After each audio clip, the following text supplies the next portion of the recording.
नमस्कार साथियों, आज की खबर यूट्यूब चैनल में आपका हार्दिक स्वागत है।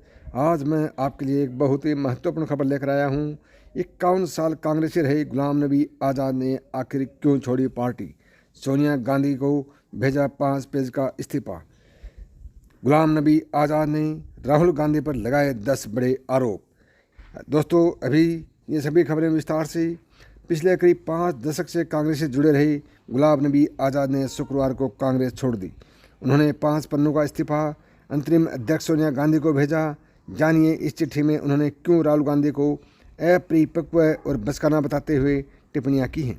इंदिरा गांधी, राजीव गांधी, पीवी नरसिम्हा राव और डॉक्टर मनमोहन सिंह की सरकारों में केंद्रीय मंत्री रह चुके गुलाम नबी आज़ाद ने आखिरकार कांग्रेस क्यों छोड़ दी?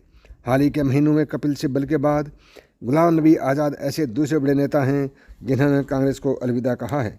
जम्मू कश्मीर के मुख्यमंत्री रह चुके गुलाम नबी आज़ाद कांग्रेस में रहेंगे या नहीं, इसे लेकर तभी से अटकलें लगाई जा रही थी जब पार्टी ने उन्हें दोबारा राज्यसभा नहीं भेजा था और उनकी विदाई के मौके पर प्रधानमंत्री मोदी ने सदन के अंदर उनकी तारीफ कर दी थी। गुलाम नबी आज़ाद कांग्रेस के उस G23 समूह के सबसे प्रमुख चेहरे थे जिन्होंने राहुल गांधी की नेतृत्व शैली को लेकर सोनिया गांधी से शिकायत की थी। 5 पन्नों के इस्तीफे में गुलाम नबी ने राहुल गांधी को कैसे घेरा, किस बचकानी हरकत का जिक्र किया और कांग्रेस के अंदर किस धांधली की ओर इशारा किया। जिस रिमोट कंट्रोल मॉडल ने यूपीए सरकार की सत्यनिष्ठा को तबाह किया, वही मॉडल अब कांग्रेस में भी लागू हो गया। आपके पास सिर्फ नाम का नेतृत्व है, सभी महत्वपूर्ण फैसले या तो राहुल गांधी लेते हैं या फिर इससे भी बदतर स्थिति में उनके सुरक्षाकर्मी और पीए लेते हैं। पार्टी के अंदर सलाह मशवरे की जो व्यवस्था मौजूद थी वह दुर्भाग्य से राहुल गांधी की राजनीति में एंट्री और खासकर जनवरी 2013 में उनके उपाध्यक्ष बनने के बाद उन्होंने ही ध्वस्त कर दी। सभी वरिष्ठ और अनुभवी नेता दरकिनार कर दिए गए। गैर तजुर्बेकार चापलूसों ने नए गुट ने पार्टी को चलाना शुरू कर दिया।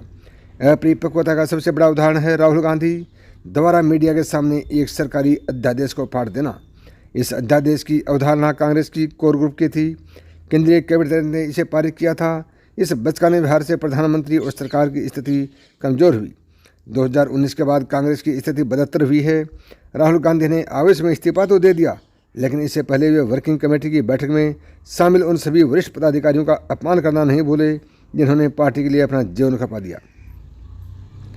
कांग्रेस को चलाने वाले गुट के निर्देश पर जम्मू में मेरे नाम की सांकेतिक शव यात्रा ही निकाल दी गई। ऐसी अनुशासनहीनता करने वालों का दिल्ली में राहुल गांधी ने भी निजी तौर पर अभिनंदन किया। उसी गुट ने कपिल सिब्बल के घर पर हमला करने के लिए गुंडे भेजे, जबकि सिब्बल तो आपकी कथित लापरवाही की वजह से आपके और आपके बेटे की अदालत में पैरवी कर रहे थे। 2014 के बाद आपके और राहुल गांधी के नेतृत्व में कांग्रेस 2 लोकसभा चुनाव हार गई। 2014 से 2022 तक 49 में से 39 विधानसभा चुनाव भी हार गई। आज कांग्रेस सिर्फ 2 राज्यों में सत्ता में है, 2 अन्य राज्यों में गठबंधन की सरकार है। दुर्भाग्य से ऐसी कांग्रेस ऐसी स्थिति में पहुंच चुकी है कि अब बदलना संभव नहीं है। पार्टी का नेतृत्व संभालने के लिए छद नेता बनाए जा रहे हैं। यह प्रयोग विफल ही होना है, क्योंकि जो चुने जाएंगे वे कठपुतली से ज़्यादा कुछ नहीं होंगे। कांग्रेस ने राष्ट्रीय स्तर पर भाजपा को और राज्य स्तर पर क्षेत्रीय दलों को अपनी जगह दे दी है। ऐसा इसलिए हुआ क्योंकि पिछले 8 साल से पार्टी का नेतृत्व एक गैर गंभीर व्यक्ति के हाथ में रहा है। पार्टी नेतृत्व को भारत जोड़ो यात्रा से पहले तो देश भर में कांग्रेस जोड़ो यात्रा करनी चाहिए थी। कांग्रेस के अंदर अब उसे चलाने वाले एक गुट को संरक्षण प्राप्त है। इसी गुट की वजह से कांग्रेस भारत के लिए क्या सही है, इसके लिए लड़ने की इच्छा शक्ति और क्षमता खो चुकी है। संगठन के चुनाव कराने की पूरी प्रक्रिया तमाशा और ढोंग है।